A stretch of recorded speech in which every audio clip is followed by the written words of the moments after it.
Hey guys, welcome back. Got a quick video for you here on the X7 with the Syntec controller. I've had a couple people contact me asking, hey, how do I get this work record screen to record the work that we're doing on the machine? And I was able to help them out because I had the same issue when I first got my machine. But I continue to every now and then get an email asking about that, so I thought I would do a quick video. And in addition to that, I'll show you how to set up a login or a user ID, because on that screen you can then record by user what work they were doing or whatnot, which might be useful if you're trying to track a part or something down. So let me get this camera turned around, we'll get it pointed at the screen, and I'll show you what you need to do. All right, so you can see we're here at the what I call the home screen, but the screen that the machine boots up to. And down along the bottom you have your different tiles that you can select, and you can see you got work record here, but you can also access that from the monitor screen. You can see the work record is an option here. So when you go into it, it's pretty self-explanatory. Whatever your file name you're running, how many parts you need, what count you're at, gives you the time, the date, total time, cycle time, and then down here, whoever was running the machine, what program was running, the date, the time, total time, part count, and then the comments that are in the NC file. And this has a capacity of 500 entries. So you can see we've cleared it recently, but so it may be useful, if you're just a hobby guy, one person, probably not a lot of information that that you would need on here. If you run in a shop, maybe have multiple guys running the machine, maybe a part went out to heat treat, powder coating or something, and needed another operation done to it, or maybe something was, you discovered something was wrong. You could look back and see who ran the part before it went out or whatnot. It's a little, it tracks by M code. So it's not going to be full, it's each operation. And most parts have more than one op, so it might not be super useful, for total part counts, but maybe you got a part you run that is one op, so it might help you. So anyways, we'll go through it. Also, you can save this to a thumb drive and open it up in Excel. And these columns are all expanded, and it's it's much easier to look at. All right, so far everybody that I've helped has had the same issue, and I'll show you what it is here. So we go into settings, go to parameters, and we're going to go to parameter 3804. And you can see here, it says part count by M code. And the M code that has been in every machine so far is an M99, which is a return from a macro. So it must be something that when Syl's setting these machines up, they have in there to keep track of, some sort of setup, a break-in file or whatever.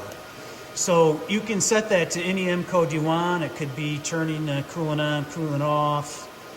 I have it at I have it at 30, which is the end of the program, and it resets to the beginning. So that's it in short order. That solved it for everybody so far. Everybody that I've talked to has had M99 in there. So that's it, and it should be up and running for you.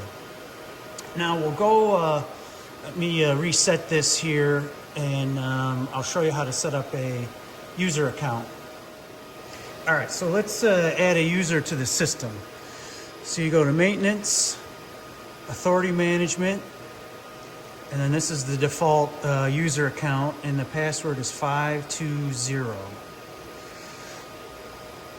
Then you go under User Authority,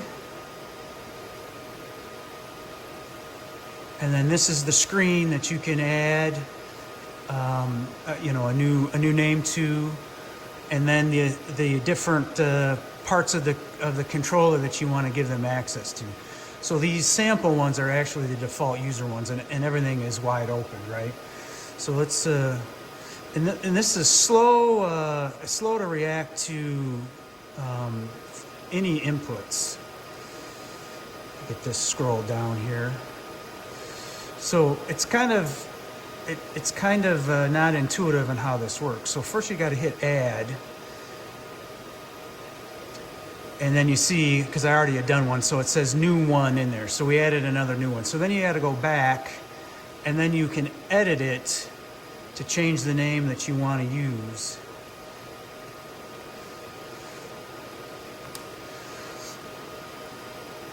And then again, you hit enter, and it takes a second or two. So you see we got A-Bomb 79 up there. I'm sure Adam Booth will be happy he's got access to our machine. And then you can change the password to whatever you want over there. Right? And then you can tab down and say, hey, I want them to be able to execute a program, run the file manager, etc., etc. And then you can scroll through these. And then the pages further down, here parameter sets. Well, maybe I don't want them to, be able to change the part count, or, down here looking at diagnostics or the kernel server or the network settings. So you can turn those off. And the default that it sets up pretty much has most of the system settings that you wouldn't want somebody to mess with turned off. So you don't really need to, you don't have to change much from the default settings, right?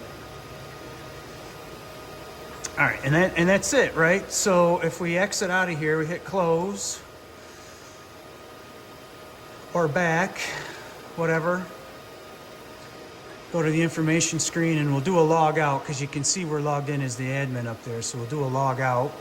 So now it's back to the default user, and then we'll do a log in. So put in Adam Booth again,